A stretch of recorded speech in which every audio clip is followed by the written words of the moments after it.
우리 아버지라는 것은 우리 생명의 원천이심을 고백하는 것입니다. 아버지가 없으면 우리는 생겨나지도 않았다는 것입니다. 시편 89편 26절에 주는 나의 아버지시여 나의 하나님이시여 나의 구원의 바위시라고 말했습니다. 고린도전서 8장 6절에도 우리에게는 한 하나님 곧 아버지가 계시니 만물이 그에게서 났고 우리도 그를 위하며 산다고 했습니다. 요한복음 1장 12절 13절에는 영접하는 자 곧 그 이름을 믿는 자들에게는 하나님의 자녀가 되는 권세를 주었으니 이는 혈통으로나 육정으로나 사람의 뜻으로 나지 않고 하나님께로서 난 자들의 말이십니다. 그러므로 우리는 하나님 아버지가 우리의 생명의 원천이심을 고백해야 됩니다. 하늘에 계신 우리 아버지시여, 우리는 그에 의해서 태어났고 그를 위해서 태어났고 그를 섬기기 위해서 태어난 자녀들이라는 사실을 고백해야만 되는 것입니다. 그리고 하늘에 계신 아버지라고 우리가 고백할 때 하나님은 우리를 돌봐주시는 이라는 것을 고백하는 것입니다. 자식은 아버지가 돌보지 않냐면 돌봐줄 사람이 누가 있겠습니까? 자식이 부모를 위해서 재산을 쌓아놓는 것이 아니라 부모가 자식을 위해서 재물을 쌓아놓는다고 성경은 말하고 있는 것입니다. 아버지가 우리를 돌봐주신다는 것을 고백하는 것입니다. 시편 31편 23절에 너희 모든 성도들아 야훼를 사랑하라. 야훼께서 성실한 자를 보호하시고 교만히 행하는 자에게 엄중히 갚으시느니라. 아버지께서 순종하고 착한 자식은 잘 보호해주고 오만하고 교만한 자식은 징계해서 깨어지게 만들어주시는 친아버지인 것을 말씀하고 있는 것입니다. 위엄과 사랑이 넘치시는 분이신 것입니다. 시편 145편 5절에 주의 존귀하고 영광스러운 위엄과 주의 기사를 나는 묵상하리이다라고 말했으며 시편 145편 8절에 야훼는 은혜로우시며 자비하시며 노하기를 더디하시며 인자하심이 크시도다라고 말하고 있는 것입니다. 이러므로 우리 아버지 우리를 돌봐주시고 위엄과 넘치는 사랑으로 길러주시는 이 놀라운 하나님과 우리의 관계를 우리는 기도할 때 고백하고 나가야만 하는 것입니다. 저는 오래전에 좌절감에 깊이 빠진 분과 신앙 상담을 한 적이 있습니다. 그분은 내게 와서 이렇게 말을 했어요. 목사님, 저는 천한 사람입니다. 저는 교육도 많이 받지 못했고 가문도 별로 좋지 않습니다. 부모님께 받은 상속도 없고 몸도 건강하지 못합니다. 저는 항상 열등의식과 좌절감과 자학 속에서 살아왔습니다. 하나님께서 이런 천한 저에게 무슨 복을 주시겠습니까? 그렇게 말을 해요. 저는 그 사람의 이야기를 듣고 다음과 같은 이야기를 해주었습니다. 어느 시카고 한 호텔에 노신사가 접수원과 이야기를 하고 있었습니다. 여보시오, 이 호텔에서 제일 값이 싼 방을 안내해 주세요. 그런데 그 접수원이 노신사를 보는 순간 그만 깜짝 놀랐습니다. 이 노신사는 다름 아닌 당대 유명한 거부인 록펠라였기 때문인 것입니다. 이 접수원은 아니 당신은 록펠라 씨가 아닙니까? 묻자 노신사는 그렇다고 대답했습니다. 그러자 이 접수원은 아니 당신의 아들은 우리 호텔에 오면 언제나 제일 비싼 방을 구하는데 어떻게 당신은 제일 싼 방을 구하십니까? 그렇게 물었습니다. 그러니까 록펠라는 안경덤으로 접수원을 가만히 쳐다보더니만 내 아들에게는 나 같은 부자 아버지가 있지만 나에게는 그런 아버지가 없답니다. 나는 시리에 빠진 사람에게 이런 이야기를 한 다음에 형제님은 자신을 비천하다고 생각하지만 그러나 당신 아버지는 얼마나 부자인 줄 알고 있습니까?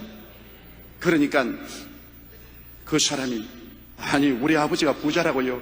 말도 안 되는 소리 하지 마세요. 그래서 제가 형제님은 예수님을 믿습니까? 네, 믿습니다. 형제님은 하나님을 아버지라 부르시지요? 예, 부릅니다. 하나님 아버지가 얼마나 부유하시고 존귀하신 분입니까? 형제님은 바로 그 하나님의 아들이라는 것을 알아야만 하는 것입니다. 그러므로 더 비천하고 보잘것없고 버림받은 인생이라고 생각하는 것은 거대한 잘못입니다. 당신은 록펠라 아들이 큰 부자로 행세하는 것처럼 당신은 큰 부자인 하나님의 아들로서의 마음의 부여의식을 가지고 행동해야 됩니다고 제가 말한 적이 있습니다. 여러분, 우리는 하나님이 얼마나 크시고 광대하시며 영화롭다는 것을 알고 그 하나님을 아버지라고 부를 때 우리는 그 아들이라는 것을 자백하는 것입니다. 그 하나님과 함께 살면 우리 마음속에 열등의식이나 좌절감이나 절망의식을 가져서는 결코 안 될 것입니다. 하나님의 이름을 존귀롭고 영광스럽게 우리는 받아들여야만 할 것입니다. 이사야 43장 21절에 이 백성은 내가 나를 위하여 지었나니 나의 찬송을 부르게 하려 함이라고 말한 것입니다. 하나님을 찬양하기 위해서 여러분과 저를 하나님이 지으셨다고 말씀을 하셨습니다. 신명기 6장 5절에 너는 마음을 다하고 성품을 다하고 힘을 다하여 내 하나님 야훼를 사랑하라고 말씀하셨으며 시편 145편 1절에 왕이신 나의 하나님이여 내가 주를 높이고 영원히 주의 이름을 송축하리이다라고 말했었으며 로마서 11장 36절에 이는 만물이 주에게서 나오고 주로 말미암고 주에게로 돌아가미라 영광이 그에게 세세 있으리로다 아멘이라고 말하고 있는 것입니다. 그러므로 하늘에 계신 우리 아버지여 이름이 거룩해 여김을 받으시옵소서. 이것이 우리 마음의 자세가 되어야 되는 것입니다. 하나님의 이름을 존귀롭고 영광스럽게 우리가 받들도록 예배드리고 감사하고 찬송하고 살아야만 하는 것입니다. 하나님과 우리의 관계를 확실히 선포를 해야 우리의 기도가 힘이 있습니다. 하나님과 나의 관계가 어떠한 것인지를 모르고 있으면 언제나 열등의식, 좌절감, 두려움, 패배의식으로 뒤로 물러가고 부정적인 마음 때문에 기도가 통하지 않습니다. 위대한 성가곡을 많이 작곡한 조셉 하이든에게는 하루는 어떤 사람이 질문했습니다. 선생님은 그 놀라운 음악을 작곡하는 영감을 어디에서 얻습니까? 그러자 하이든은 나는 기도할 때마다 하나님이 내 삶의 주인이십니다.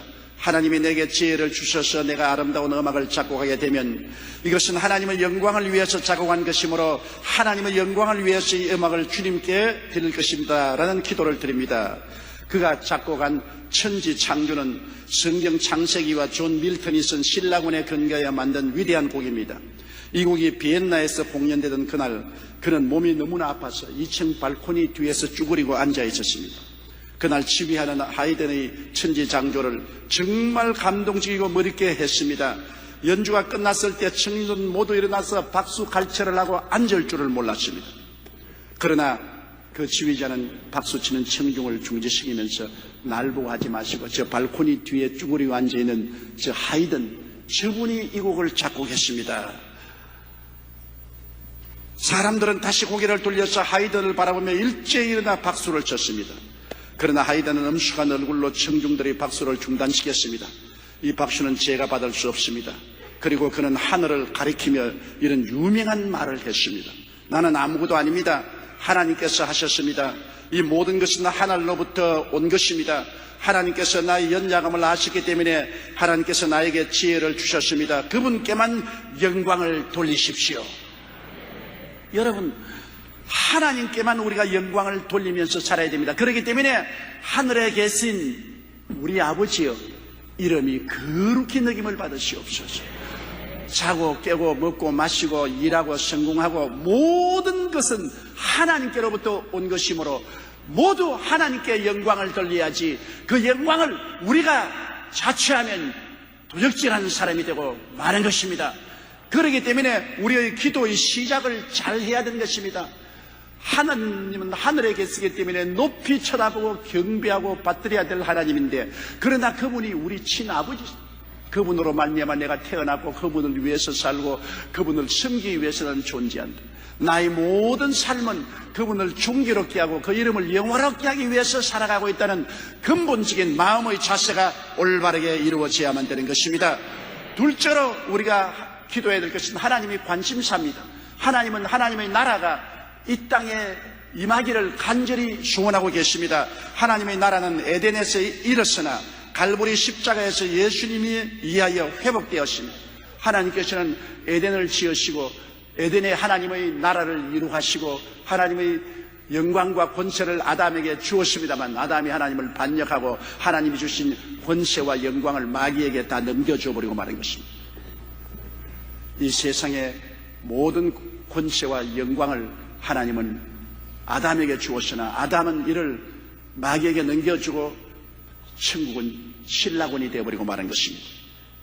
그러므로 예수 그리스도께서 40주 40야 금식하셨을 때 마귀가 와서 무슨 말을 했습니까? 누가복음 4장 6절에 가로되 이 모든 권세와 그 영광을 내가 네게 주리라. 이것은 내게 넘겨준 것이므로 나의 원하는 자에게 주느라.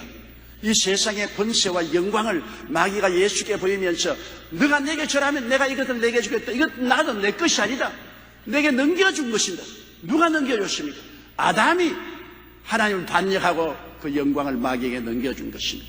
그러므로 오늘날 이 세상의 모든 권세와 영광은 원래 아담의 것이었는데 마귀에게 넘겨주고 스스로 종이 되었던 것입니다.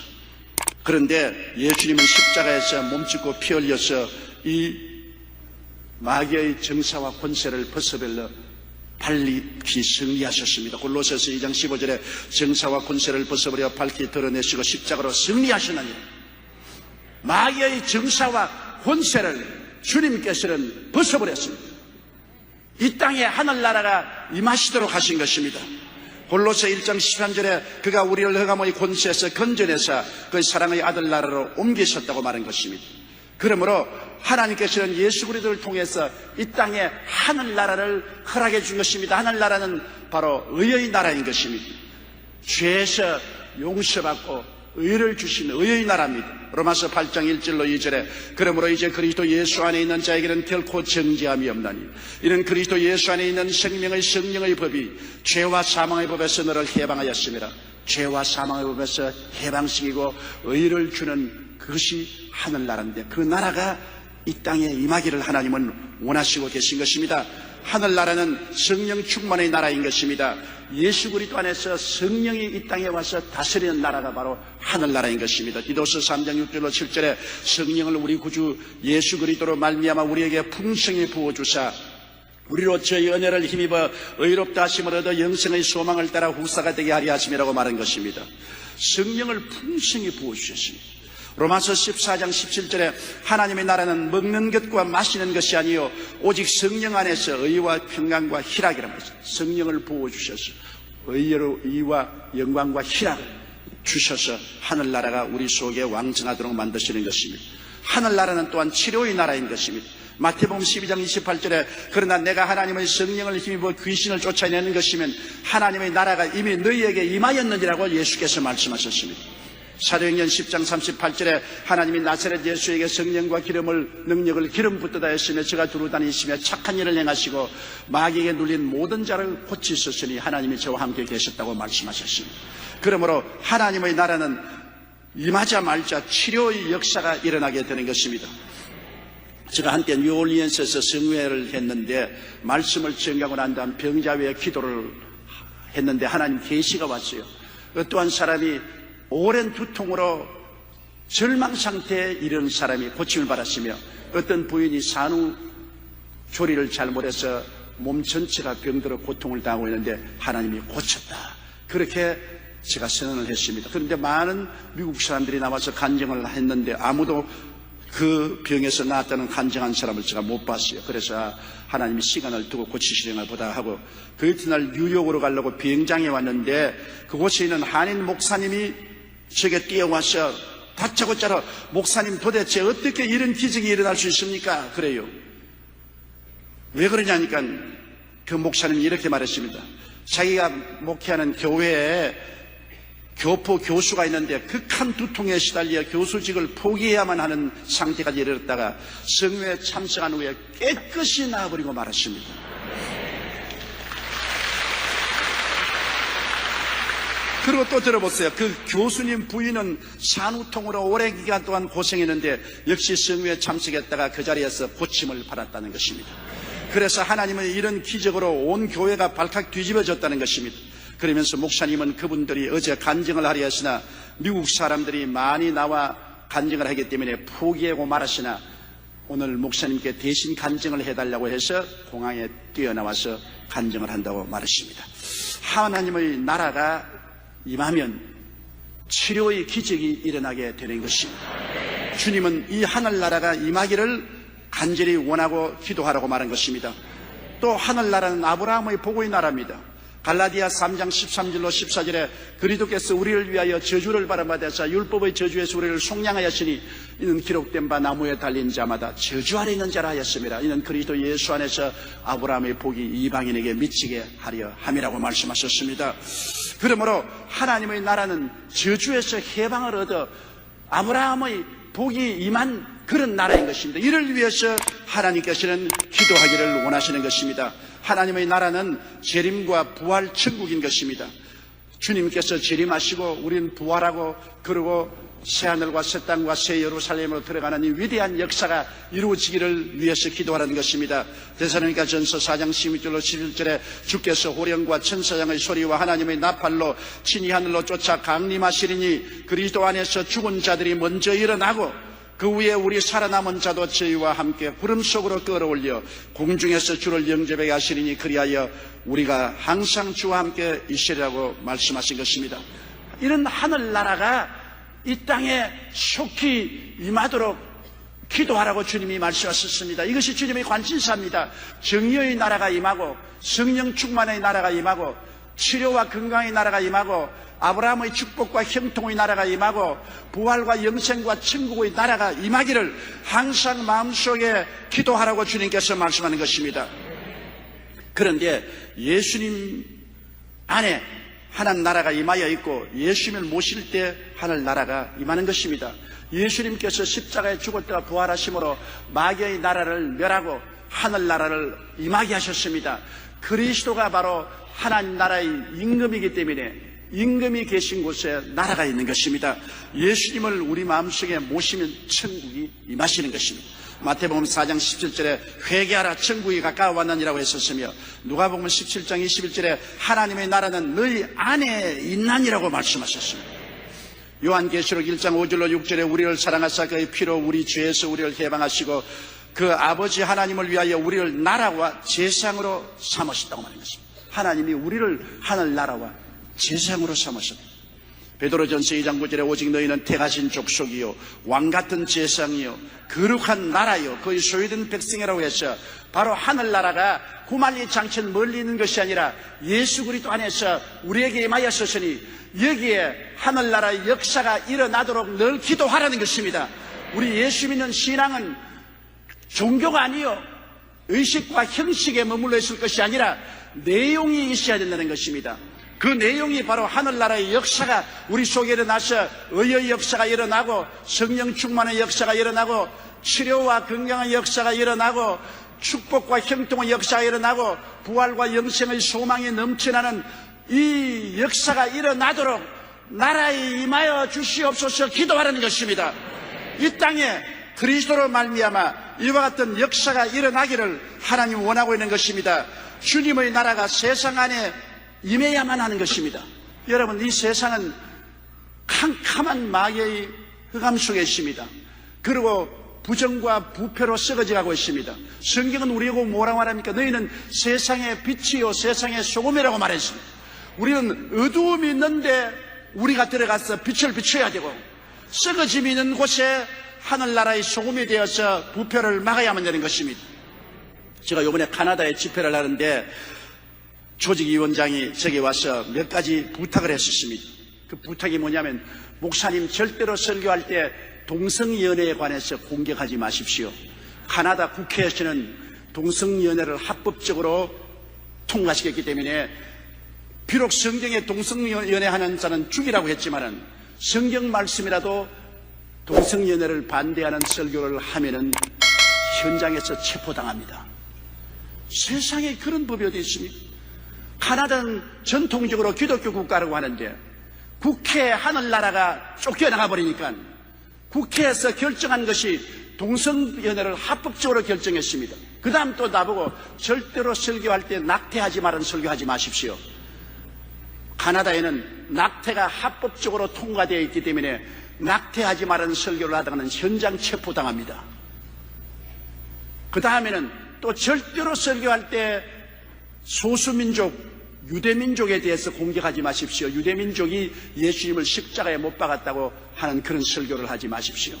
그것도 소수민족에 대한 차별이라는 설교로서 법적으로 금지되어 있고 그 설교를 하다가 감옥에 들어가 있는 목사들이 수명이나 있습니다. 그래서 내가 아니 카나다는 기독교 국가로 알고 있는데 어떻게 일이 있습니까? 그러니까 우리가 통탄합니다. 국회가 불신자들로 꽉 들어차 있어서 법을 만들 때 반기독교적인 법을 만들어서 오늘날 우리 카나다에서는 낙태하지 말은 설교도 못하고 동성연애하지 말은 설교도 못하고 유대인이 예수를 십자가에 못 박았던 설교도 못합니다. 여러분, 나는 절실히 느꼈습니다. 여러분, 우리나라도 정치에 하늘나라가 임하지 아니하면 카나다와 같이 될 수 있습니다. 우리 정부에 하늘나라가 임해야 되고 더구나 국회 속에 하늘나라가 임해야만 되는 것입니다. 국회는 법을 만들지 않아요. 법이란 어마어마합니다. 국회가 합치니까 대통령도 탄핵하지 않습니까? 국회는 법을 만드는 곳입니다. 그곳이 하늘나라가 임하지 아니하고 그곳에 불신의 힘이 점령하고 있다면 그곳에 만드는 법으로 말미암아 하늘나라를 쫓아내버리고 교회를 박살낼 수가 있는 것입니다. 그렇기 때문에 오늘날 교회는 정치에 관심을 갖지 말라고 하는 것은 사탄의 소리입니다. 교회는 정치에 관심을 가지고 기도해야 되는 것입니다. 예수 믿는 사람을 국회에 보내야 되고 정치적으로 국회에서 하늘나라를 반대하는 법을 못 만들도록 막아야만 되는 것입니다. 그렇게 하지 않으면 큰 불행이 다가옵니다. 북한을 보십시오. 북한의 정치 형태 속에는 하늘나라가 임하여 있지 않습니다. 하늘나라가 임하여 있지 않기 때문에 신앙의 자유도 없고 인권도 없고 모든 삶의 자유도 다 뺏겨버렸습니다. 하늘나라가 그곳에는 없기 때문인 것입니다. 이러므로 우리의 기도는 주님의 나라가 세상 안에 임해야 되도록 기도해야 돼요. 뭐 예수 믿는 사람들이 저 더러운 정치에 참여하느냐. 성경은 어두운 가운데 들어가서 빛을 비추라고 말했고 썩어지는 가운데 들어가서 소금이 되라고 말한 것입니다. 빛이 있는데 빛이 무슨 소용이 있으며 안 썩는데 소금이 무슨 소용이 있습니까? 어두움에 빛이 필요하고 썩는데 소금이 필요한데 바로 가장 어둡고 썩어진 것이 어디냐? 국회입니다. 가장 어둡고 가장 썩어진 곳입니다. 그럼 빛이 어디가 있어야 됩니까? 그 속에 들어가 있어야 돼요. 소금이 어디가 있습니까? 그 속에 들어가 있어야 돼요. 오늘날 우리 한국에 살아가는 것은 그리스도의 빛과 소금이 우리 정치 현장에 나타나야만 되는 것입니다. 그렇기 때문에 우리는 하늘나라를 모시고 앞으로 정치인을 뽑을 때 하늘나라 중심으로 반드시 뽑아야만 되는 것입니다. 그렇지 않으면 이 땅의 어두움과 썩어짐을 막을 도리가 없을 것입니다. 요한계시록 11장 15절에 세상 나라가 우리 주와 그리스도의 나라가 되어 그가 세시도록 왕노릇하리라고 말한 것입니다. 세상 나라가 우리 주와 그리스도의 나라가 되어야만 되는 것입니다. 세상 나라 따로 있고 하늘나라 따로 있는 것이 아닙니다. 세상 나라 속에 하늘나라가 들어와서 하늘나라의 주권 행사가 이루어져야만 되는 것입니다. 주님은 이를 위해서 기도하라고 말씀한 것입니다. 셋째로 뜻이 하늘에서 이룬 것 같이 땅에서 이루어지이다라고 기도하라고 말하는 것입니다. 나라만 임한 것이 아니라 하나님의 뜻이 이 땅에 이루어지라고 기도하라고 말하는 것입니다. 여러분, 이 땅에는 하나님의 뜻을 거역하는 존재가 많이 있습니다. 마귀는 하나님의 뜻을 거역하는 원흉입니다.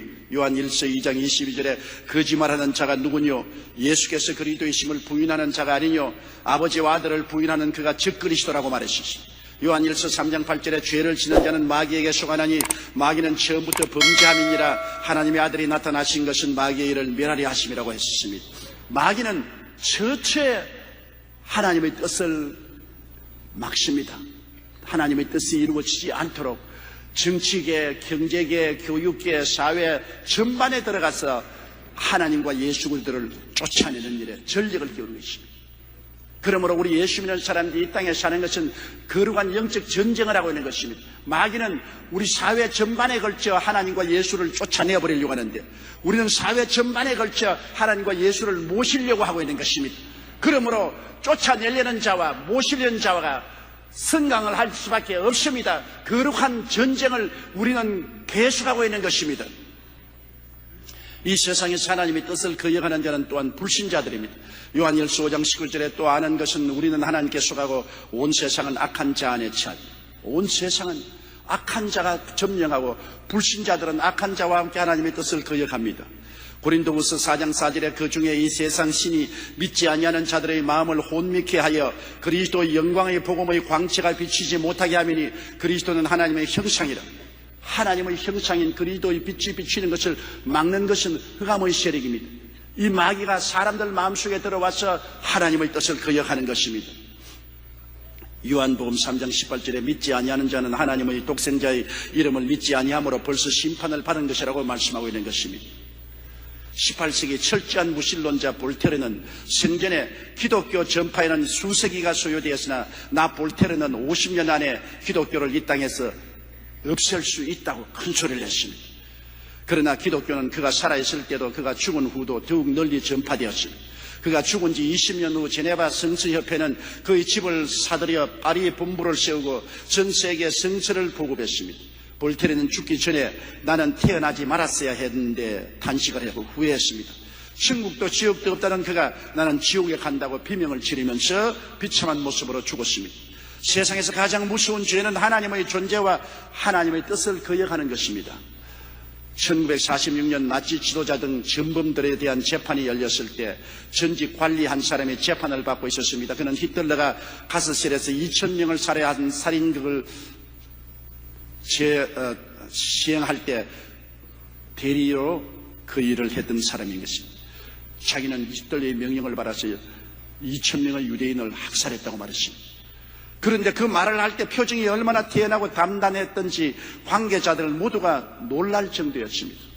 신문을 개석하던 관계자들은 그가 다른 가스실에서 3,000여 명을 또 살해했다는 사실을 밝혀냈습니다. 이번에는 그는 얼굴색도 바꾸지 않고 자신의 범죄를 자백했습니다. 그러자 그의 말을 도저히 믿을 수 없었던 한 조사관이 당신은 하나님을 믿습니까? 그렇게 물었습니다. 그는 차가운 얼굴로 그런 건 결코 믿지 않소. 하나님이 어디 있어? 하나님을 믿지 않은 불신자는 하나님을 두려워하지 않기 때문에 어떠한 악이라도 행합니다. 하나님이 계시지 않고 하나님이 두려워하지 않기 때문에 양심이 입을 닫아버렸습니다. 어떠한 일도 편리하다고 정하면 무자비하고 몰인정하게 행할 수 있는 것이 오늘날 하나님을 부인하는 세계가 자행하고 있는 일들인 것입니다. 여러분, 그러므로 하나님을 거역하는 원수 마귀, 하나님의 뜻을 반역하는 마귀에게 사주받은 불신의 행태가 이 세상에 얼마나 꽉 들어차 있습니까? 오늘 소위 예수 믿는 사람들도 세속적인 신자가 많아요. 로마서 8장 7절에 육신의 생각은 하나님과 원수가 되나니 이는 하나님의 법에 굴복지 아니할 뿐 아니라 할 수도 없음이라고 말했었습니다. 요한 1서 2장 15절로 11절에 이 세상이나 세상에 있는 것들을 사랑치 말라. 누구든지 세상을 사랑하면 아버지의 사랑이 그 속에 있지 아니하니 이는 세상에 있는 모든 것이 육신의 정욕과 안목의 정욕과 이생의 자랑이니 다 아버지께로 쫓아온 것이 아니요 세상으로 쫓아온 것이라. 이 세상도 그 정욕도 지나가되 오직 하나님의 뜻을 행하는 이는 영원히 거하느니라고 말한 것입니다. 많은 예수 믿는 사람들이 여러분 세상과 타협하고 있습니다. 교회 안에 있는 참된 성도와 세속적인 신자가 섞여서 있습니다. 세속적인 신자들은 하나님과 세상을 함께 갖고 살려고 합니다. 신문에 다음과 같은 기사가 실린 적이 있습니다. 점집에 가는 사람들의 30%가 기독교인이라는 것입니다. 이들은 점집에 와서 보정 문제, 사업 문제, 주거 문제, 질병 문제, 성진 문제, 가정 문제 등 전반적인 인생의 문제를 상담한다고 말했습니다. 기자가 이런 실태를 조사하고 있는 동안에도 자신을 기독교인이라고 하는 30대 중반의 한 남자가 아들의 이름을 짓기 위해서 밖에서 기다리고 있었다고 했었습니다. 예수 믿는다는 사람들이 천지와 만물을 지으신 하나님을 믿고 의지하고 나가지 아니하고 점집에 가서 운명의 판단을 얻으려고 하는 귀신과 짝을 해서 살려는 사람들이 많이 있어 탄식스럽지 않습니까? 하나님과 세상을 겸하여 섬기는 사람은 결국 자신이 주인인 사람입니다. 이 세속적인 신자들은 자기에게 유리해 보이는 것만을 쫓기 때문에 하나님의 뜻과 상관없는 삶을 살아서 하나님께 수치와 모욕을 가져오고 있는 것입니다. 그러나 우리는 진실로 예수님을 본받아서 하나님의 뜻을 중심으로 살아야 합니다. 빌립보 2장 5절로 8절에 너희 안에 이 마음을 품으라 곧 그리스도 예수의 마음이니 그는 근본 하나님의 본체시나 하나님과 동등됨을 취할 것으로 여기지 아니하시고 오히려 자기를 비워 종의 형체를 가져 사람들과 같이 되었고 사람의 모양으로 나타나셨으며 자기를 낮추시고 죽기까지 복종하셨으니 곧 십자가에 죽으심이라고 말한 것입니다. 내 뜻대로 마옵시고 주님의 뜻대로 하시옵소서. 이 마음으로 하나님을 섬긴 예수님을 쫓아서 우리는 전적으로 주님 중심으로 살아야 됩니다. 우리의 마음의 보좌에 예수님을 앉혀야 되는 것입니다. 마음의 보좌에 내가 앉고 예수님을 세워놓으면 안 되는 것입니다. 우리는 하나님의 종이요, 모섬이요, 일꾼이요, 하나님을 섬기기 위해서 만들어졌다는 사실을 알아야 되는 것입니다. 시편 123편 1절로 2절에 하늘에 계신 주여 내가 눈을 들어 주께 향하나이다. 종의 눈이 그 상전의 손을, 여종의 눈이 그 주모의 손을 바람같이 우리 눈이 야훼 우리 하나님을 바라며 우리를 긍휼히 여기시기를 기다리나이다라고 말하고 있는 것입니다. 항상 우리는 종의 마음을 가지고 하나님을 섬기기 위해서 하나님을 바라보며 하나님을 기다리는 우리들이 되어야 되는 것입니다. 마태복음 7장 21절에 나더러 주여 주여 하는 자마다 천국에 다 들어갈 것이 아니요 다만 하늘에 계신 내 아버지의 뜻대로 행하는 자라야 들어가리라고 예수님이 말씀하셨습니다. 갈라디아서 2장 20절에 내가 그리스도와 함께 십자가에 못 박혔나니 그런즉 이제는 내가 산 것이 아니요 오직 내 안에 그리스도께서 사신 것이라. 이제 내가 육체 가운데 사는 것은 나를 사랑하사 나를 위하여 자기 몸을 버리신 하나님의 아들을 믿는 믿음 안에서 사는 것이라고 바울은 선언했었습니다. 그렇기 때문에 천상천하에서 하나님의 절대 주권이 있고 하나님이 다스려야만 하는 것입니다. 하나님 이외에 그 누구도 다스려서는 안 되는 것입니다. 시편 103편 19절에 야훼께서 그 보좌를 하늘에 세우시고 그 정권으로 만유를 통치하신다고 말씀하셨습니다. 다니엘서 4장 17절에 지극히 높으신 자가 인간 나라를 다스리시며 자기의 뜻대로 그것을 누구에게든지 주신다고 말했습니다.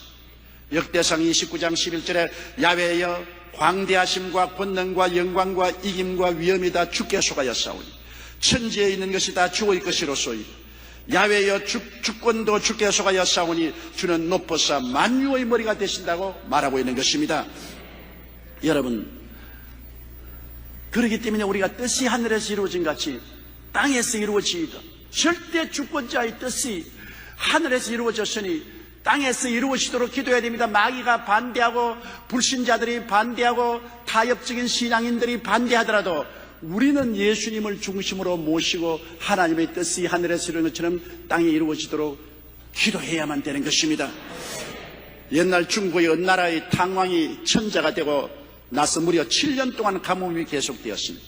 경험이 많은 한 노 대신이 말하기를 임금님 7년 흉년을 면하기 위해서는 사람을 잡아서 희생 제물로 하나님께 제사를 드려야 됩니다. 그러자 탕왕이 내가 백성을 잡아서 제물을 드릴 수가 없지 않나? 내가 제물이 되겠다.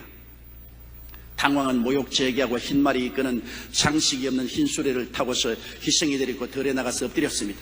그는 하나님께 기도를 했습니다. 제가 한 정치에 절제가 없어서 문란하게 되어 가뭄이 온 것입니까?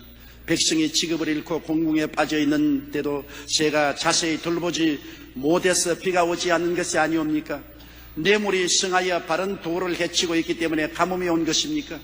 참수한 말로 인해 어진 사람이 배척을 당하고 있기 때문에 당하는 어려움입니까? 이 모든 것이 나의 잘못으로 이 나라와 이 백성이 고통을 당하니 내가 죽어 제물이 되어 이 백성을 구하겠습니다. 탕왕이 이렇게 외치며 심히 통곡하자 순식간에 하늘에서 먹장 구름이 덮이더니 큰 비가 내려서 수천리 땅을 적셨다는 고사가 기록되어 있습니다. 나라의 지도자들이 회개하면 하늘도 감동하는 것입니다. 지금 우리나라의 문제는 백성들의 문제가 아닙니다. 지도자의 문제입니다. 문제는 이 탕왕처럼 우리 대통령으로부터 장관들로부터 국회의원들 정치인들, 지도자들이 회개하지 않고는 하늘에서 비가 내려올 수가 없습니다.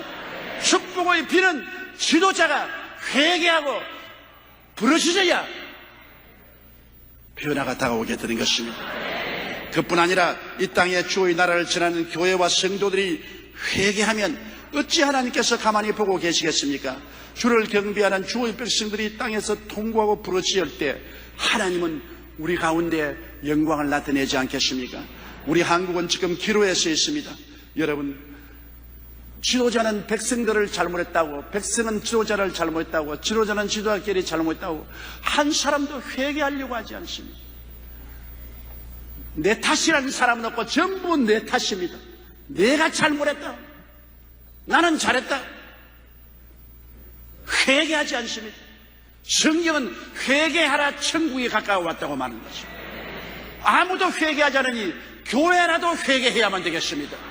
성도들이 먼저 앞서서 엎드려 우리가 우리 지도자의 죄를 통회하고 자백하고 우리 민족의 죄를 회개하고 자복해야 되는 것입니다. 회개하고 자부감이 없이 아무리 모여서 데모를 하고 촛불을 켜들고 고함을 친다고 해서 문제가 해결되지 않습니다. 너는 잘못했고 나만 잘했다, 나는 살아야 되고 너는 죽여야 되겠다, 그러한 흑백 논리를 가지고는 이 민족이 살 길이 없습니다. 모두 다 회개하고 큰 용서와 사랑으로 끌어안아야만 되는 것입니다. 용서와 사랑으로 끌어안지 않고 서로 율법주의적인 손가락질만 하면 무너지고 파괴되고 말 것입니다. 성경에는 서로 물고 찌르면 다 망할까 조심하라고 말한 것입니다. 예수님께서도 동리가 갈라지면 망하고 나라가 갈라지면 망한다고 말한 것입니다. 우리는 하나님의 뜻이 하늘에서 이룬 것처럼 이 땅에서 이루어지게 해달라고 주야로 부르짖어 기도해야만 되겠습니다. 하나님이 중심이 되어야 우리에게 영혼이 잘됨같이 범사에 잘되며 강건하고 생명을 얻되 넘치게 하는 역사가 일어날 수 있습니다. 어느 날 기자들이 강철왈 카네기를 찾아가서 성공 비결을 물었습니다. 그는 기자들에게 자신의 성공 비결을 3가지로 대답했습니다. 첫째는 내가 너무 가난한 집안에 태어났기 때문에 어찌하든지 가난을 면해야 되겠다는 절치부심한 마음이 있었고, 둘째는 자신이 비록 무식하지만 무엇인지 하면 세계에서 1등을 하겠다는 마음의 집념이 있었고, 셋째는 나는 가난하고 공부를 못해서 무식했기 때문에 하나님을 중심으로 모시고 모든 것을 하나님께 맡기고 하나님이 다스려 줄 줄 알고 주야로 하나님께 무릎을 꿇여서 기도한 결과로 세계 가장 큰 강철 회사를 설립할 수 있게 되었다고 말한 것입니다. 여러분, 우리 마음에 하나님을 절대 주권자로 모시고 하나님이 다스리시도록 할 때 우리는 하나님의 뜻을 이루는 삶을 살아갈 수가 있는 것입니다. 우리의 기도에는 하나님의 관심사가 먼저 와야 하고 그 다음 우리의 관심사가 따라와야 합니다. 하나님의 기뻐하시는 뜻을 먼저 구한 후에 우리들의 소원을 아뢰야만 하는 것입니다. 하나님의 관심사는 하늘에 계신 우리 아버지여 이름이 그렇게 여김을 받으시오. 하나님과 우리 사이는 아버지와 아들의 관계며 아버지와 자식이기 때문에 하나님의 이름을 거룩하게 하는 모든 일에 열심을 다하는 것을 하나님 원하시고, 하나님의 나라가 우리 마음에 임하고 우리 가정에 임하고 우리 사회에 임하고 우리 국가에 임하고 세계에 임하기를 하나님 위해서 기도하라고 말한 것입니다. 나라가 임하라. 어두운 곳에 빛으로 임하라. 썩는 곳에 소금으로 임하라. 나라가 임하라고 기도하라고 말씀한 것입니다. 그리고 어떻게 하든지 하나님의 뜻이 하늘에서 이룬같이 땅에서 이루어져서 하나님이 통치하시는 세계가 되도록 하나님은 기도하라고 말씀하고 있는 것입니다. 우리는 이와 같은 하나님의 관심사를 마음에 두고 기도하고 행동할 때 하나님이 우리를 기뻐하시고 우리에게 복을 주십니다. 다 같이 고개 숙여 기도드리겠습니다. 사랑이 많으시고 거룩하신 하나님 아버지, 영광을 받으시고 찬양을 받으시고 세세 높임을 받아 주시옵소서. 하나님은 하늘에 계시오니 우리가 높이 높이 경배하고 쳐다보고 앙망하고 찬미해야 될 것입니다. 그러나 하나님은 우리와 멀리 계신 분이 아니시고 하나님은 우리의 아버지시고 우리는 하나님의 자식이며 하나님은 우리 생명의 원천이시고 우리는 하나님께로부터 태어난 자식들입니다. 하나님과 우리의 관계는 끊을래야 끊을 수 없는 사랑의 관계가 맺어지는 것을 감사드리옵나이다. 하나님이여, 우리가 이 땅에 살면서 하나님의 이름을 영화롭게 하며 살게 도와주시옵시고 하나님의 이름에 수치를 끼치는 일이 없게 하여 주시옵소서. 우리 아버지여, 우리의 주야의 기도가 하나님의 나라가 임하도록 기도하게 도와주시옵소서. 의의 나라, 성령 충만의 나라, 치료의 나라, 축복의 나라, 부활의 나라가 임하도록 기도하게 하여 주시옵시고 하나님의 나라가 우리 가정의 사회, 우리의 국회, 우리의 정부에 임하도록 기도하게 하여 주시옵소서. 어두운 데 빛이 임하고 썩어짐 가운데 소금이 되는 하나님의 역사가 일어나게 도와주시옵시고 처처에 하나님의 선하신 뜻이 이루어지게 하여 주시옵소서. 마귀의 나라를 분쇄하고 불신앙의 세계를 물리치고 부정적인 신앙생활을 파괴하고 그 가운데 하늘나라가 임하고 하나님의 뜻이 이루어지고 주님께서 만왕의 왕 만주로 군림하게 도와주시옵소서. 주 예수님이 다스리는 나라, 주 예수님이 다스리는 뜻이 이루어지게 하여 주시옵소서. 예수님 이름으로 기도드리옵나이다. 아멘. 저는 조용하고 차분하기를 원하는 사람인데 왜 하나님이 저를 장로교 목사라 만들고 순복음교회 목사를 만드는지는 알 수가 없습니다. 사실은 제 신앙 교리도 우리 순복음교회하고는 맞지가 않습니다. 나는 하나님의 절대 주권을 믿는 사람으로서 갈방주의의 예정론을 강하게 믿는 사람입니다. 그런 사람인데 왜 순복음교회 목사가 되어가지고서 성령운동을 하는지 사람으로는 알 수가 없습니다. 그러나 제가 오카논 목사님을 만날 때마다 늘 감상해서 하는 것은 오카논 목사님 같은 신분이 계심으로 성령운동과 제자 훈련 운동을 연결할 수 있는 다리를 만들어 주시다는 것입니다. 그래서 이 성령운동과 제자 훈련이 함께 손을 잡으면 한국 교회를 만세반세 위에 세우고 세계 교회를 살릴 수 있는 큰 저력이 생겨난다고 나는 확실히 믿습니다. 이를 위해서 여러분께서 꾸준히 기도를 해 주시기를 바랍니다. 오늘 저는 성령님에 관해서 말씀을 나누고자 합니다.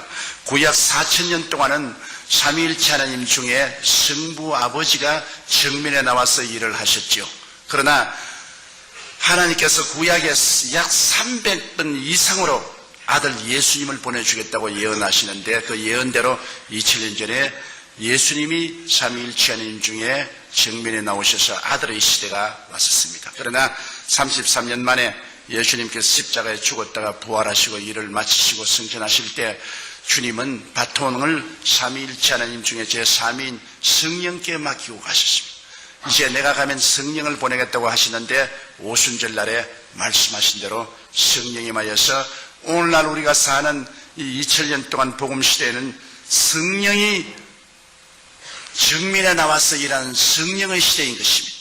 성령께서 오늘날 우리 가운데 임하여 계셔서 우리와 함께 계시고 일하시고 계시고 아버지도 성령님을 통해서 아들도 성령님을 통해서 일하시는 것입니다. 그러므로 성령으로 말미암지 않고는 그리스도를 주라고 할 수가 없습니다.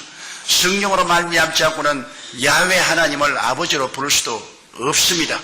성령의 감동이 와야 믿게 돼요. 여러분 오늘 예수 그리스도를 믿었다는 것은 한 사람 한 사람이 모두 다 성령님의 감동을 받았기 때문에 예수를 믿게 된 것입니다.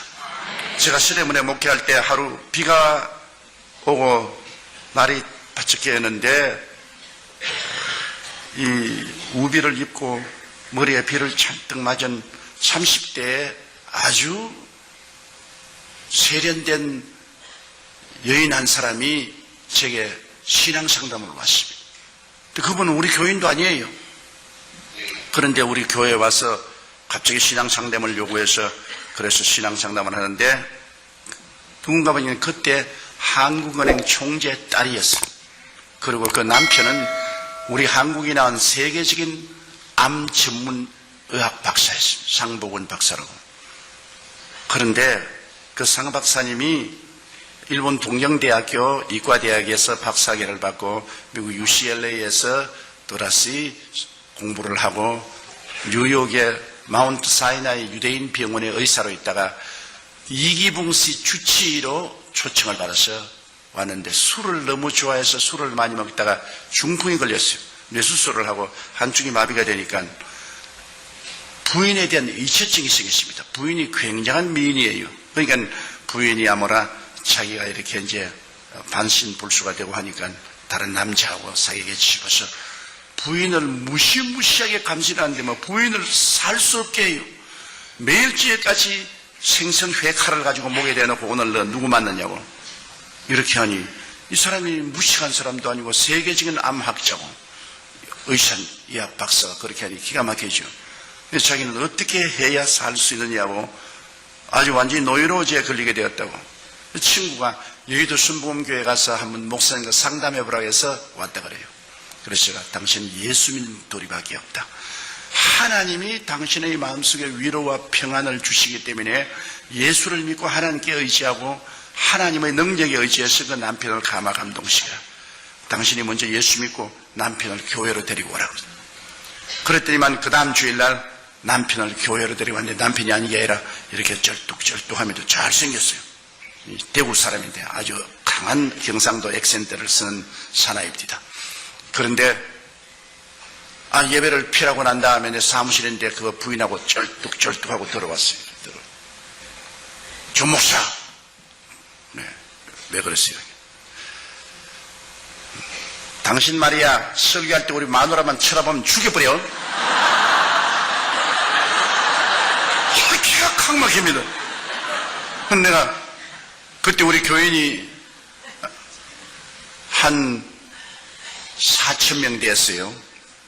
내가 이 한 4,000명 성도 가운데 유독히 당신 부인을 쳐다볼 이유도 없고 또 당신 부인만 이쁜 줄 생각하느냐? 우리 집 사람도 당신 부인 뺨칠만치면 이쁘다. 그러니까 그런 설 좀 쓰게. 좌우간 잔소리 말고 우리 마누라 꾀기만 하면 내 막 칼로서 막 주먹서 찔러 죽인. 이 체증이라는 것이 이렇게 무섭구나. 그런데 이 체증 덕분에 교회는 꼭 나와요. 마누라 지키려고. 그 부인이 교회 나오면 꼭 따라와서 부인 옆에 딱 앉아가시고. 근데 언제나 내 정면에 앉아있기 때문에 내가 설교할 때 이렇게 설교하다가 이렇게 봐야지. 이렇게 보면 또 자기 부인 봤다고 또 야단법사라니까. 참 주일날 그 사람만 오면은 신경이 쓰이는데 아주 못 견디겠어요. 그런데 꼭 예배를 피라고 나면은 내 사무실에 들어옵니다. 안 들어오면 좋겠는데 꼭 들어와가지고서 하는 말이, 자, 내가 물리수 보니 당신 이마도 번질번질하고 바보같이 안 보이는데 왜 그 완전히 바보 같은 소리 하느냐? 생화학적으로 생각해봐라. 어떻게 처녀가 잉태하여 아들을 낳으며 어떻게 죽은 사람이 무덤에 들어갔다 사흘 만에 다시 부활하느냐? 피가 다 썩었는데 어떻게 부활하냐? 당신 멀리서 보면 상당히 충명도 있어 보이고 이마도 까지고 눈도 빛이 번쩍번쩍 나면서 하는데 그런 바보 같은 소리를 하는 거 보고 내가 너무나 불쌍하다. 어디 직장이 없으면 내가 직장 하나 구해줄까? 왜 그런 거짓말하고서 밥을 먹냐? 그러니 이 사람 무식한 사람도 아니고 세계적인 우리 한국이 난 암학자인데, 그래서 내가 당신 참 상박사 불쌍한 사람이요. 당신 고작 그거밖에 모르. 그러니까 자기는 참 불쌍하다. 보기에는 똑똑하게 보이는데 말하는 거 보면 영 바보 같은 말을 한다. 이야, 나하고 그렇게 거리가 먼 줄 몰랐어요.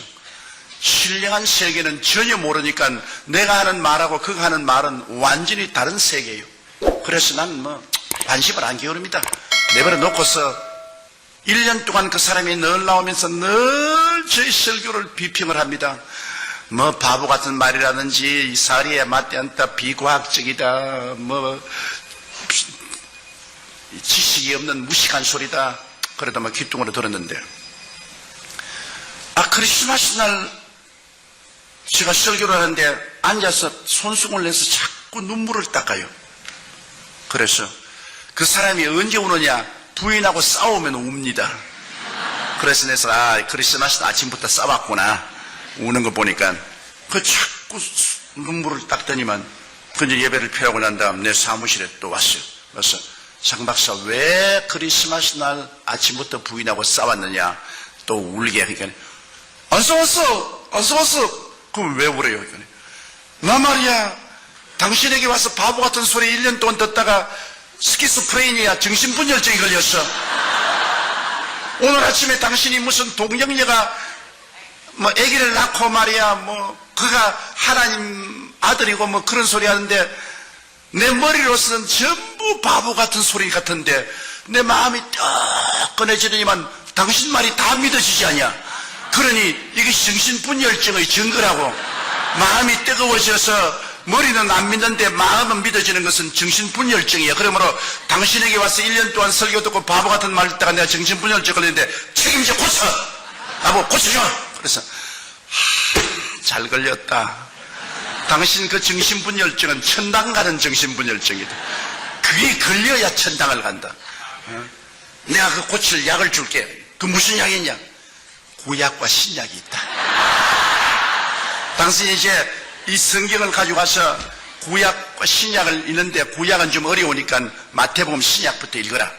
이걸 한 번 다 읽고 나오면 내가 기도를 해서 당신 그 병을 고쳐줄게. 또 훌륭한 학자는 단순합니다. 성경을 가지고 가서 그때부터 성경을 읽는데 미친같이 신약을 읽고 구약을 읽고 완전히 거듭나버리는 겁니다. 완전히 새 사람이 됐어요. 아직까지도 머릿속에는 많은 퀘션이 있는데 그 마음은 성령으로 말미암아 진리가 계시되어서 변화돼서 그때 내가 너무나 뚜렷이 깨달은 것은 성령의 역사는 머리를 통해서 들어가는 게 아니라 마음을 통해서 들어가는구나. 지식적으로 변화를 받는 게 아니라 마음에 중생하니까 마음이 달라지고 그 좋은 머리를 가지고 마음이 세속에 있을 때는 자꾸 그리스도를 반대하더니만 그 다음에 마음이 달라지니까 또 그 좋은 머리를 가지고서 동정의 탄생을 할 수 있다고 또 증명을 하기 시작하는 겁니다. 그가 하는 말이 amphibious animal이라고 해서 양서류 동물인 물에도 살고 무태도 사는 뱀이나 개구리 같은 것은 알을 수컷이 없어도 바늘로 찔러주는지 전기 자극만 주면은 그대로 부화가 되어서 나와요. 수컷이 없어도. 그래서 하는 말이 양서류 동물은 우리가 생물학적으로 보아도 수컷이 없어도 전기 쇼크를 주면은 부화가 돼서 새끼가 나오는데 하물며 동정녀 마리에게 성령의 쇼크가 왔는데 아들 낳는 거는 시간 죽먹히지 뭐. 옛날에 그렇게 그 좋은 머리로 가지고 반대하던 사람이 이제 마음이 변하니까 또 그 좋은 머리로 예수님이 동정녀 탄생하는 것은 과학적으로 증명할 수 있는 문제고 당연한 문제라고. 그러고 열렬히 그리스도를 전도하더라고요. 하루는 아주 화를 이렇게 내서 왔어요. 의사협회에 가서 있는데 자기가 예수를 전도하니까 당신 같은 말이야 학식 있는 사람이 그래요. 그 무식한 소리하고 예수를 믿냐고. 그래가지고 싸움을 대단히 하고 왔어요. 이놈의 새끼들 다 때려 죽여 뿌리려고 내가. 지가 뭐 한다고 말이야. 동정녀 탄생이 없다 그러고 말이지. 죽은 자가 원돼서 부활이 없다고 고함을 치는데 내 이놈의 새끼들 막 죽여 뿌리려고 내가 말했거든. 사람을 살려야지 죽이면 어떻게 하냐고. 근데 당신은 올챙이 개구리가 올챙이 씨를 모른다고. 당신 옛날에 그렇게 동정녀 탄생 반대하고 부활을 반대하더니만 이제 당신 당하지 않느냐. 당신 나에게 핍박한 것만큼 당신도 당해봐야 한다. 그놈들 말이야. 지가 뭘 잘한다고 조그만한 머리 가지고서 성경을 반대를 하고 달라드느냐고. 하나님의 성령이 와서 마음을 변화시키니까 머리는 마음의 도구에 불과해요. 마음이 예수를 믿게 되면 머리는 다 예수님에 대한 증거를 하는 데 쓰고, 마음이 안 믿으면 그 머리 가지고서 전부 반대로만 쓰는 것입니다. 그렇기 때문에 성령으로 말미암지 않고는 예수를 주라고 할 수 없는 이유가 거기에 있는 것입니다. 성령의 감동이 오면은 마음이 문이 열리고 녹아지고 하나님의 계시가 임하심으로 예수를 하나님의 아들로 보게 되는 것입니다. 이것은 이성적으로 증명할 문제가 아닙니다. 감각적으로 증명할 문제 아닙니다. 계시적인 신앙인 것입니다. 성령이 오셔서 우리에게 계시해 주시는 것입니다. 그러므로 예수 믿고 성령 받으면 성령이 예수 그리스도를 구주로 우리에게 증명해 주시는 것입니다. 여러분 예수 믿었기 때문에 다 성령 받은 사람들이에요. 그러나 성령을 받은 것하고 성령 충만하고는 틀립니다. 여러분 성령을 충만하게 받으면 하나님의 성령의 은사가 나타나기 시작하는 것입니다. 성령의 은사는 여러분 성경에 보면 고린도전서 12장에 지혜의 말씀 연사, 지식의 말씀 연사, 영분별의 연사, 예언의 연사, 방언의 연사, 방언 통역의 연사, 또 믿음의 연사, 기적의 연사, 병 고치는 연사도 있고, 또 여러분 로마서 12장에 보면은 12장 6절로 8절에 섬기는 은사, 가르치는 은사, 구원하는 은사, 구제하는 은사, 다스리는 은사, 긍휼을 베푸는 은사들이 있는데, 성령 충만하게 받으면 성령 충만은 여러분과 나를 봉사할 수 있도록 만드는 은사를 주시는 것입니다. 우리가 구원받아서 성령 받은 사람은 그 마음속에 아들의 영으로 성령이 오셔서 여러분 아버지로 부르게 하고 구원받은 자녀로서의 확신을 얻게 하지만은 이제 성령 충만은 봉사하기 위한 능력을 하나님이 주시는 것입니다. 그렇기 때문에 하나님 앞에 은사를 받아서 봉사하려면 성령 충만을 받아야 되는데요. 제가 처음 예수 믿고 구원을 받고 난 다음 다른 사람이 성령 충만 받았다 그러기에 나도 성령 충만 받기 위해서 1년을 기도를 했는데 성령 충만 못 받았어요. 정영중학교에서 기도하면 막 우울해서 잠이 들고, 그리고 또 기도하려니까 할 말이 없어요. 한 5분 하고 난 다음엔 뭐 아무 할 말이 없어. 그러니까 아주 답답해요. 그래서 제가 이제 신학교에 들어왔는데, 신학교에 내 동창들, 그 다음 후배들도 보니까, 뭐, 방언도 하고 막 그래요.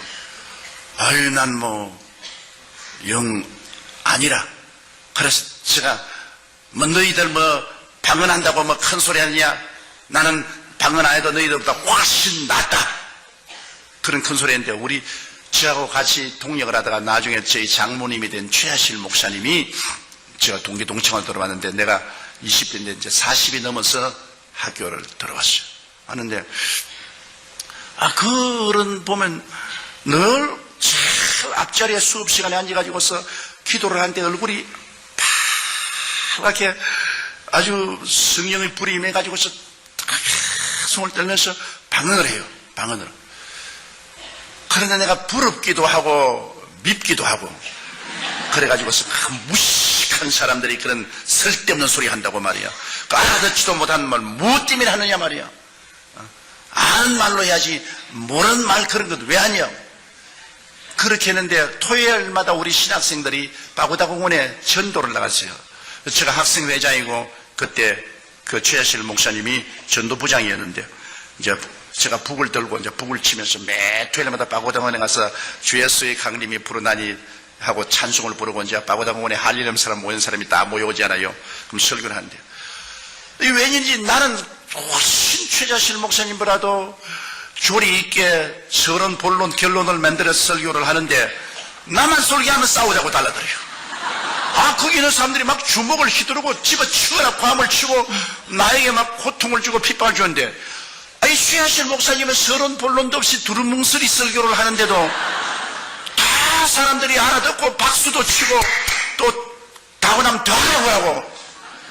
그런데 가만히 있으면 참 이상하다. 나는 최 목사님보다 훨씬, 최하실 집사입니다.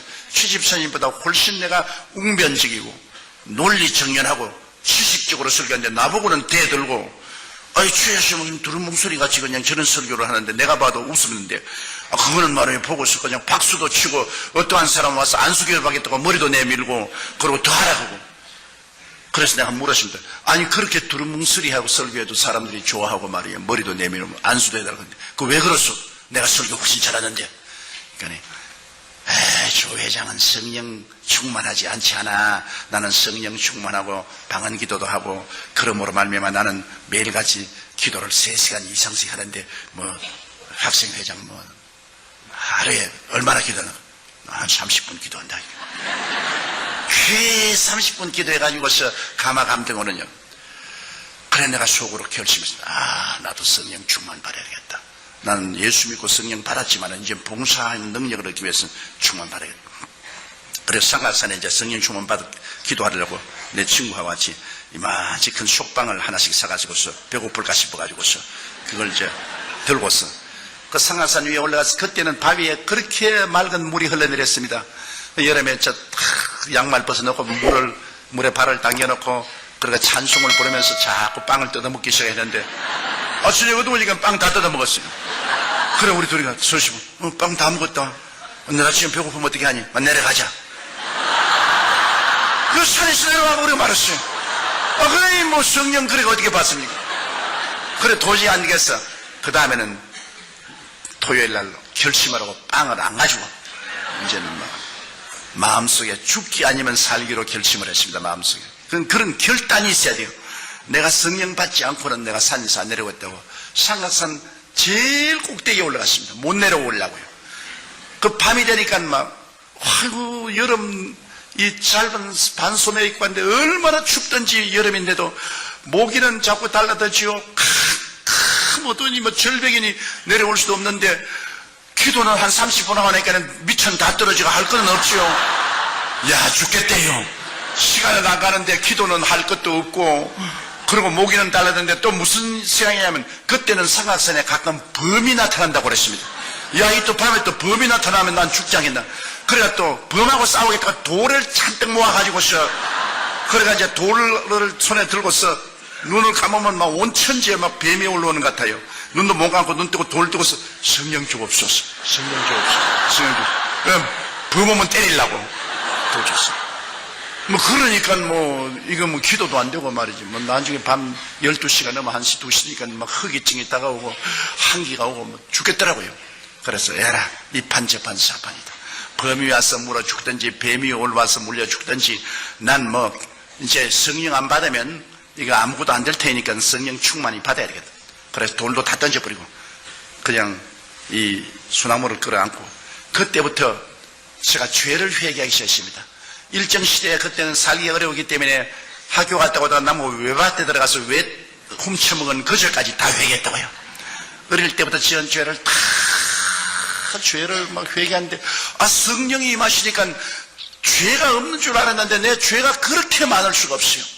온갖 과거의 죄가 다 드러나기 때문에 그 죄를 그냥 눈물로 회개하고 그 다음에는 막 힘이 생겨서 막 고함을 치는데 외마디 소리로 하나님이여 성령 충만히 달라고 나같이 20대에 세상에 물 안 들고 주의 사업으로 돌아온 사람에게는 성령 안 주고 40이 넘어 죄는 다 지은 최입사 같은 사람에게는 성령 주고 하나님 불공평하다고 나는 오늘 성령 안 주면 나는 이제는 신학교도 집어치워버리고 이제 목회도 안 하겠다고 그러고 막 고함을 치는데 막 배창자가 끊어질 것 같아요. 아마 해산하는 고통이란 그런 거예요. 배창자가 끊어질 것 같아요. 그러니까 나는 막 기도를 하고 있는데 내 입에서 다른 말을 하고 있어요. 나는 분명히 한국말로 기도하고 있는데 입에서는 방언으로 말을 하고 있어요. 방언으로. 그러고 막 온몸이 막 불덩어리가 되고 막 성령이 충만해. 그래 그때 그 성령 충만의 체험을 하고 난 다음부터 신학교를 졸업하고 제가 불광동에 개척을 갔는데 방언을 하니까 하루에 5시간 기도를 할 수 있어요. 아는 말로 기도하다가 또 방언으로 기도하다가 아는 말로 기도하다가 이제는 기도를 많이 할 수 있어요. 전에는 30분 기도하면 기도할 것이 없는데 성령께서 오시니까 도와서 아는 말로 기도하다가 또 미천 떨어지면 또 방언으로 기도하고 또 방언으로 한참 기도하다가 또 아는 말이 생각나면 또 아는 말로 기도하고 그래서 불광동에서 제가 목회할 때 하루에 5시간 이상씩 기도를 했습니다. 물론 할 일도 없고 교인이 5명이니까 할 일도 없이 5명 매일같이 신방도 할 수도 없고 그러니까 천막교에 앉아가지고 하루에 5시간씩 기도를 합니다. 5시간 기도하면 온몸이 불덩어리 같아요. 그리고 강단에 일어서서 설교를 하려고 하면 마치 공중에 떠 있는 것 같아요. 그러니까 그때부터 하나님께서 기사와 이적을 허락해 주시더라고요. 제가 제일 처음 놀라운 기적을 체험한 것은 그 천막 옆에 토담집을 지어놓고 이렇게 있는데 저녁 12시가 돼서 아무래도 이 천막에 가서 기도해야 된다고 추운 겨울인데 천막에 나오니까 청년들이 몇 사람 와서 철야 기도를 하고 있는데 누가 나 덩어리를 턱 들이니까 거지가 하나 와서 아주 초라하게 이은 거지가 하나 와서 덩어리를 턱 들면서 선생님이 이 교회 목사입니까? 그래서 난 목사가 아니고 전도사라고. 그러니까 나 기도 좀 해주시겠어? 그러니까 안진뱅이요. 당신 어떻게 왔을까? 내가 서울역에서 이 구걸을 하고 있는데 어떤 사람이 지나가면서 하는 말이 너 저 불광동에 천막교회 찾아가면 그 전도사가 하나 있는데 그 사람이 병자에서 기도하면 병이 낫는다 하더라. 너 팔자를 고칠 수 있으니까 한번 가보라. 그래서 하루 종일 버스 기사들에게 사정을 해서 아침에 출발한 것이 밤 12시가 넘어가지고서 왔는데 이렇게 안진뱅이가 돼가지고서 손에다가 송곳 같은 가지고서 이렇게 끌고서 와요. 무릎에는 이렇게 고무를 대가지고서 이렇게 끌고 이렇게. 그래 아주 몸이 얼음장 같고 그렇더라고요. 그래서 내가 그 전도사인데 아유 날 좀 살려주십시오. 나는 안진뱅이가 돼서 이렇게 이게 얻어먹기도 너무나 고통스럽고 그래서 내가 이거 내가 겁이 나기 때문에 야 너 예수 안 믿는 사람은 아무 기도해도 소용이 없다 그래. 변명하려고 그러니까 믿겠습니다. 그것도 믿겠습니다. 또 할 수 없이 예수께로 인도했어. 인도하고 난 다음에 그 몸에다 손을 얹고 기도하려니까 내 믿음이 하나도 없이 다 날아가 버린 거라. 한 방울도 내 마음에 믿음이 안 있어. 기도도 안 나와요. 왜냐? 이런 사람이 어떻게 낫노 말이야. 완전히 막 보니까 이 다리가 둘이가 말라가지고서 나무 같아요. 이 지팽이 같아요. 그 무릎 밑에는 뭐 지팽이 같아요. 근데 이게 뭐 나는 그런 거 낫는 것도 못 봤고 뭐 성경에 금과 은은 내게 없어 내게 있는 것으로 내게 주지 나사렛 예수 이름으로 일어나라는 그 말만 내가 기억이 나서 에라 한번 써먹어야 되겠다고. 그래서 아무래도 뭐 내 느낌도 겠어 딱 일어나라 나를 쳐다보라. 금과 은은 내게 없으나 내게 있는 것으로 내게 주려니 나사렛 예수 이름으로 일어나라. 그 잡으니까 댕댕하고 달려 일어나지. 안 나왔어요. 그러니 베드로와 요한은 되는데 나는 안 되냐고. 근데 베드로와 요한은 내게 있는 것으로 내게 주니까 내게 있는가 보니까 내게 아무것도 없어요. 내게 아무 믿음도 없다고. 그래서 야 나 안 되겠다. 여기 앉아있어라. 나 믿음을 좀 얻어야 되겠다. 그래서 내가 앞으로 나가서 흙으로 이렇게 강단을 만들어 놨는데 그 흙 강단에 엎드려가지고 하나님 왜 저런 거를 보내가지고서 나를 이렇게 고통을 줍니까? 나는 못 고칠 줄 주님이 알지 않습니까? 근데 저 불쌍한 놈 저 나를 기대하고 왔는데 저거 나 어떻게 보냅니까? 그러니 주님이 지혜를 제 발로 걸어 나가게 하든지 안 그러면 내게 능력을 주셔서 고쳐주든지 어떻게 일을 해줘야지 어떻게 합니까? 그러고 난 다음 막 기도가 안 되기 때문에 밤연으로 내가 기도를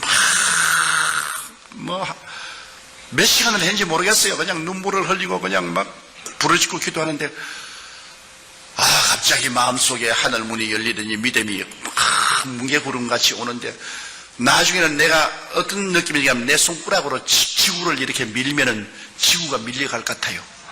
그런 마음의 믿음이 들어오더라고요. 그래서 이제 또 거기 같이 그래서 청년들 보고 얘 이렇게 잡아라. 그러고 난 다음에 무릎을 잡고서 아무리 하나님 고쳐달라고 기도해도 안 될 것 같아요. 그래서 에라까지 막 산수갑산에 갈지라도 이렇게 해봐야 된다. 내가 막 무릎 위에 올라섰어요. 올라서 예수 이름으로 나라고 확 굴려버리니까 뼈가 뚝뚝 크더니만 와이고 목사가 사람 잡는다.